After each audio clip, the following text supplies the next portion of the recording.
ನಮ್ಮ ಮನೆಯಲ್ಲಿ ಅಕ್ಕ ತಂಗಿ ಅಣ್ಣ ತಂಗಿ ಯಾರಿಗಾದ್ರೂ ಏನಾದರೂ ಆದರೆ ನಾವು ಇದೇ ರೀತಿಯ ಹೇಳಿಕೆಗಳನ್ನು ಕೊಡ್ಲಿಕ್ಕೆ ಸಿದ್ಧವಿದೆಯಾ?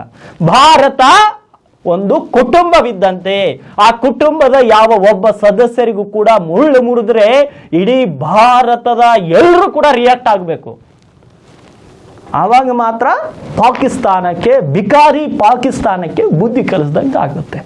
ಈಗ ನೀರು, ವೀಸಾ ಇವೆಲ್ಲವನ್ನ ಕೇಂದ್ರ ಸರ್ಕಾರ ತನ್ನ ಮಟ್ಟದಲ್ಲಿ ಮಾಡ್ತಾ ಇದೆ. ಅವ್ರು ಏನು ಮಾಡಿದರೂ ಕೂಡ ದೇಶದ ಪ್ರತಿಯೊಬ್ಬರು ಬೆಂಬಲ ಕೊಡಬೇಕು. ನೀವು ರಾಜಕೀಯದಲ್ಲಿ ಯಾವುದೇ ಪಕ್ಷವನ್ನು ನೀವು ಬೆಂಬಲ ಮಾಡಿರಿ, ನನಗೆ ಯಾವುದೇ ಸಂಬಂಧವಿಲ್ಲ ಮತ್ತು ನಾನು ಯಾವುದೇ ರಾಜಕೀಯ ಪಕ್ಷದ ಪ್ರತಿನಿಧಿಯೂ ಕೂಡ ಅಲ್ಲ.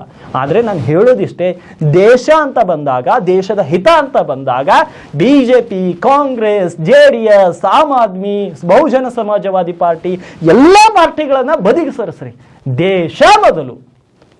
ದೇಶದ ವಿಷಯ ಬಂದಾಗ ನನಗೆ ದೇಶ ಮೊದಲು, ದೇಶದ ರಾಷ್ಟ್ರಪತಿ ಮೊದಲು, ಪ್ರಧಾನಿಗಳು ಮೊದಲು, ಆಮೇಲೆ BJPಗರ, ಆಮೇಲೆ ಕಾಂಗ್ರೆಸ್ಗರ, ಆಮೇಲೆ JDSದವರು. ಆದರೆ ದೇಶದ ಏಕತೆ, ದೇಶದ ಸುಭದ್ರತೆ, ದೇಶದ ಆರ್ಥಿಕತೆ, ದೇಶ ಅಂತ ಬಂದ ಮೇಲೆ ನನಗೆ ಪಕ್ಷ ಬೇಕಾಗಿಲ್ಲ.